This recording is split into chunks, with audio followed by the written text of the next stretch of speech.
Hello, Thursday, August 14th. Welcome to another episode of the Mituye News. Today, like usual, we'll take a look at some of our favorite stories from the newsletter.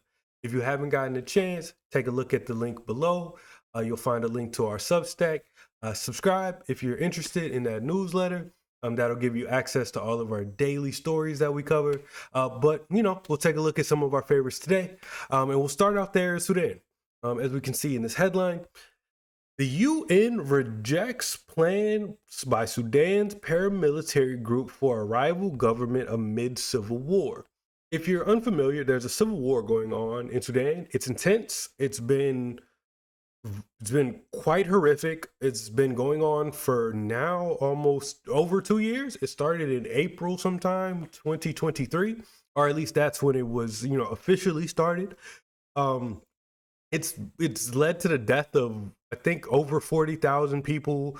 More than 10 million people have been displaced.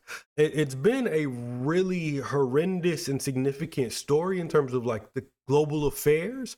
However, I feel like it's been kind of under discussed, in part because so much has been going on in the world. There's this feeling that the world is always on fire. There's always so many things happening. But this particularly feels to me to be kind of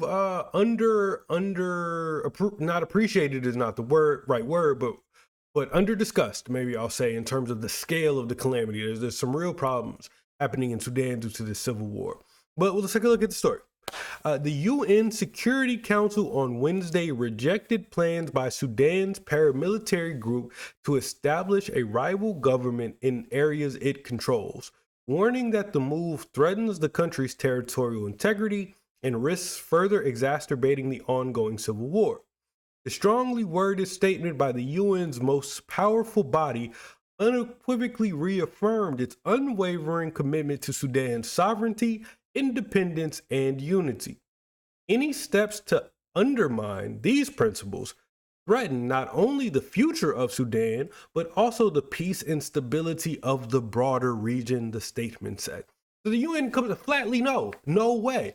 We, being the UN, recognize Sudan, and we recognize you as a threat, to an existential threat. You're threatening the integrity, the survival, the existence of Sudan. We're not, no. So the answer is no. We don't see a rival government. Also, the African Union had similarly said, no, we don't recognize you guys as a legitimate government. You're occupying sovereign territory. You are, doing something illegal. You should stop. You must stop. It seems to be the answer for many of these international bodies. They don't see this as a legitimate force that is emerging. They see this as something that is disrupting legitimate governance. And I completely understand. There's this kind of rebel paramilitary group demanding or requesting. Let me not say demanding, requesting that they be seen as legitimate, and the response seems to be, unanimously, unequivocally, no. We don't support that. We don't recognize that. We condemn it. So that's what's going on in Sudan. The paramilitary group is the Rapid Support Forces, the RSF. They have parts of Darfur, significant areas. So they are a formidable force, I should say. And again, they've been able to sustain their resistance, or at least their aggression, however we want to phrase it, for years now. And I don't know, strongly worded letters by the EU or the AU, strong condemnation. This all makes me wonder, where do we go from here? This doesn't seem like the type of conflict that can be patched up. And if they understand themselves as a distinct entity from the Sudan, from the Sudanese government, where does that all lead to is kind of my concern, especially as someone with a kind of distant understanding of the workings in the area. Where does Sudan go from here? Seems to be a very important question. Hopefully somewhere good. So, we really do hope for the suffering to end, for the Sudanese people affected, and we hope for some type of resolution that will facilitate the growth and development and sustainability of Sudan going forward. Civil war is something, that really is intense at every level. It's kind of horrific in that way. But hopefully, there's some resolution in Sudan that people will be satisfied with. But in short, yeah, the UN says no. The UN rejects the plan. They don't recognize a rival government. They only understand the Sudanese government, as the authority in the area. These other groups are simply not. Oh, here's something useful. This is a picture of Sudan. And if you're unfamiliar with the region, Sudan is in Northeast Africa, as you can see here right above Ethiopia. So it's a large country. It's also a huge population. Sudan is a very large place. So yeah, we hope the best for Sudan. Recently, the UN has determined they do not recognize this paramilitary rival government. What do we have next here? Bitcoin. If you keep watching this show, if you keep reading the newsletter, what you will see is as we know, I am not in the business of telling people what to think. I, however, am a huge advocate of cryptocurrency and a huge critic of fiat currency. So that's, I guess, qualification or disclosure about why my commentary may be what it is as we take a look at the story here. But as we can see, what do we have from Yahoo Finance? U.S. will not be purchasing any Bitcoin. Treasury Secretary Bessent. No, I've never heard his name said, actually. Bessent. Bessent says. That's what he says. We're not buying any more Bitcoin, as we shall see. And that is a mistake. Buy the Bitcoin. Create the reserve. But let me get to the story. U.S. Treasury Secretary Scott Bessent spoiled the dreams of Bitcoiners worldwide Thursday, stating outright that the federal government will not be purchasing additional Bitcoin to supplement its existing supply of the cryptocurrency. We're not going to be buying any of that, Bessent said during a Thursday morning appearance on Fox Business. The Treasury Secretary did endorse the notion of a U.S. strategic Bitcoin reserve, which President Donald Trump established via a March executive order, but Bessent said such a reserve, which currently consists of Bitcoin seized by U.S. law enforcement, will only be grown in the future by similar seizures. So they're not buying no more Bitcoin. There was talks, there was scuttlebutt that the government might move to sell some of its gold reserves to purchase more Bitcoin, that we might aggressively grow the Bitcoin reserve. Alan was elated. He was, there was glitter falling from the sky. It was an exciting time in the world of the pro-crypto, in the pro-crypto apostles, as I'll call it. We were enthused. It was beautiful news, at least to my ears. It was beautiful sounds. The Scott, the Treasury Secretary here has been better than others on the question of crypto. So I don't want to not appreciate what he has done. But yeah, I was quite disappointed to hear this news. As we know, in the March executive order, Trump went ahead and was like, oh yeah, we need a strategic Bitcoin reserve. And to establish that, we used, seized money. So we didn't have to spend any money. It was money taken from criminal actors. And I think it's like tens of billions of dollars is the size of the current strategic reserve. Let's see, it's valued between 15 billion and 20 billion at current prices. In Bitcoin can change routinely, but I think increasingly, if we are to think of like sovereign wealth, or we are to manage our wealth like we would a portfolio and try to grow it, Bitcoin is the way to go. I come to the Bitcoin discussion from a kind of philosophical angle, following people like Frederick Hayek or something. I don't think there's justification for our current financial system in terms of fiat currency. I find it kind of appalling. And I also find it, pragmatically problematic. I agree to some of the critiques that what they are essentially trying to do is an impossible task. And in doing so, they're causing calamity. Like they may be causing more harm than good. But my opinions aside, that's what we have today. We're not buying it. We're not doing that, at least right now. Right? Attitudes might change.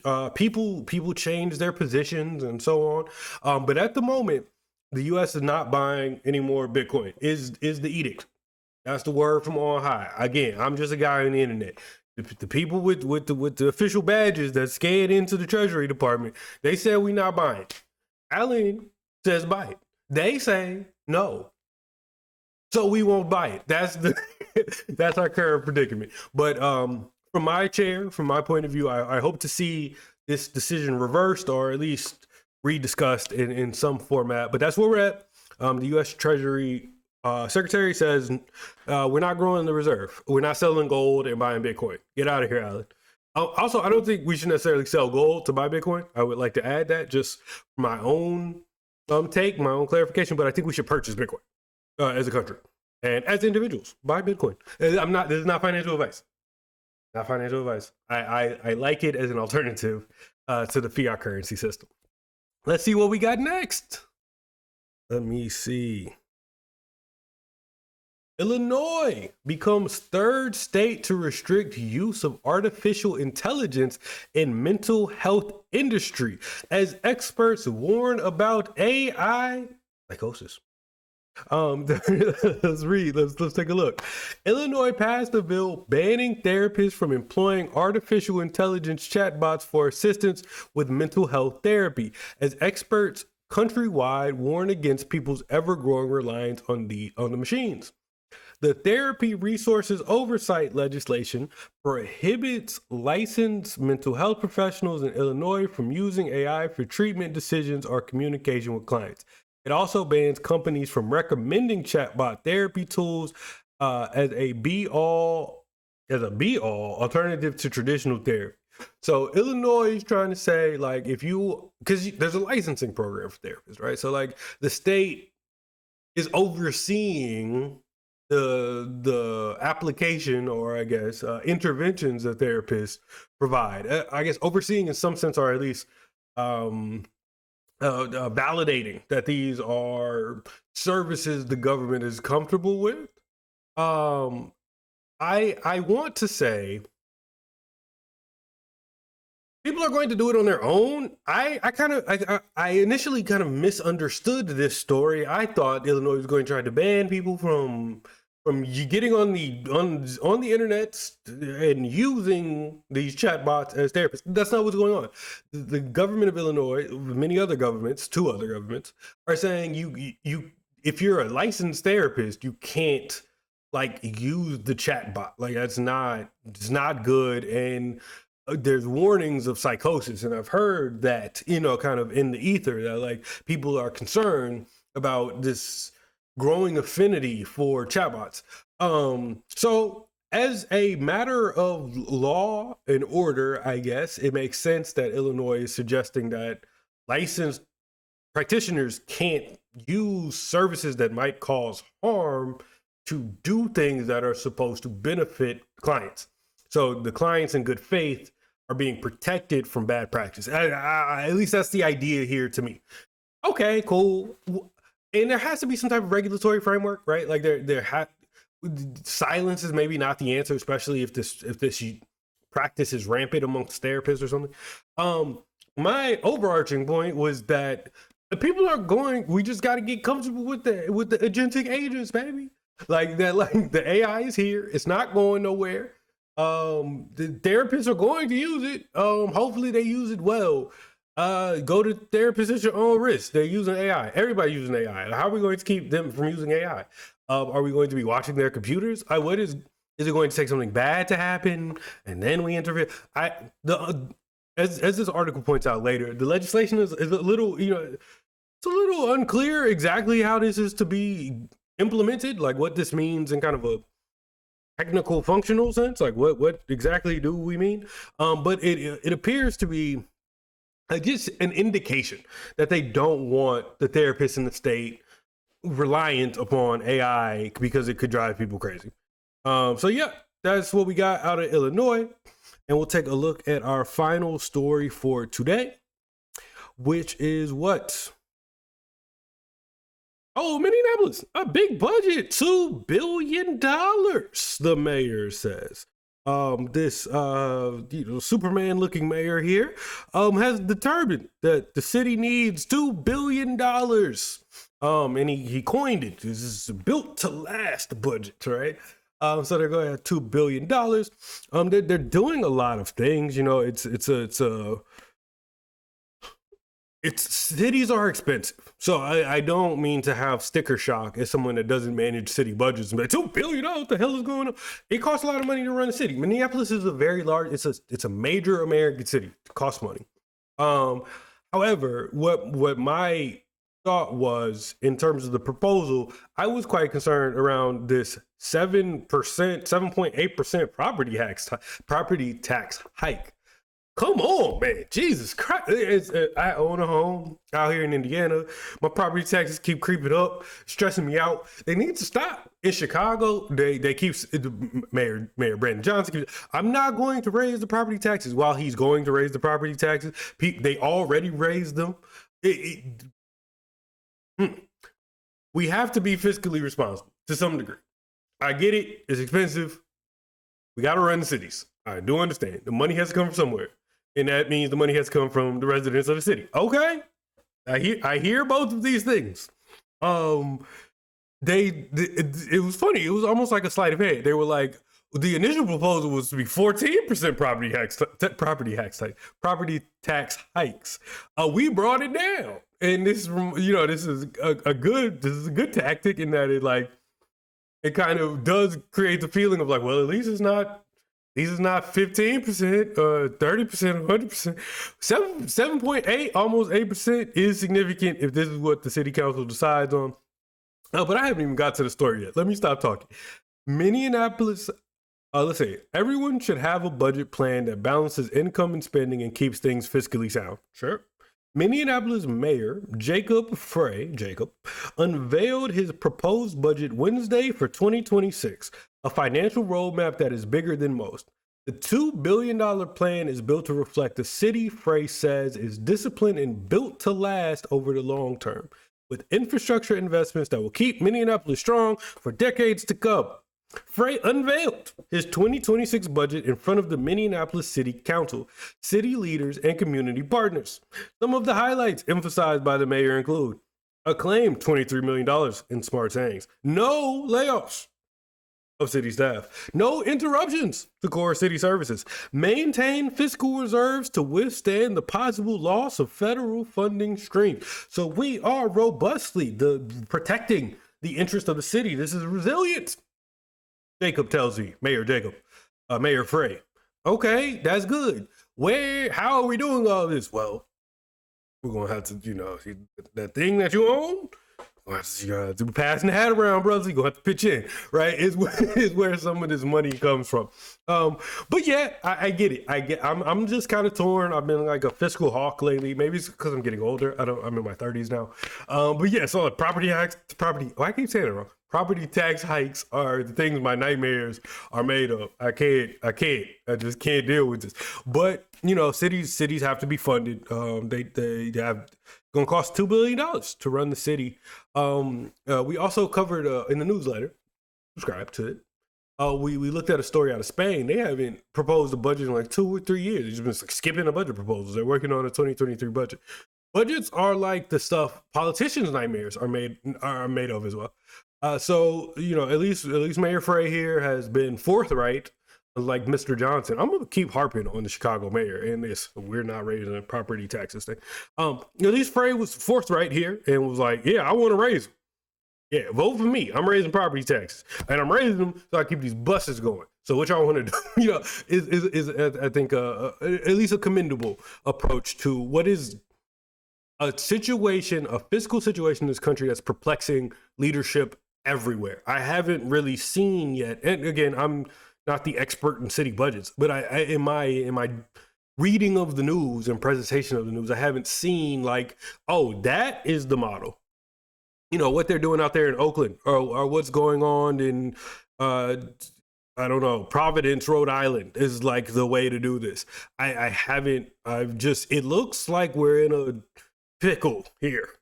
And I'm not sure anyone knows what to do. And per usual, as we get older, we come to find out, yeah, no one, we kind of just moving along day to day, this whole, like, somebody knows shit thing is not quite the case.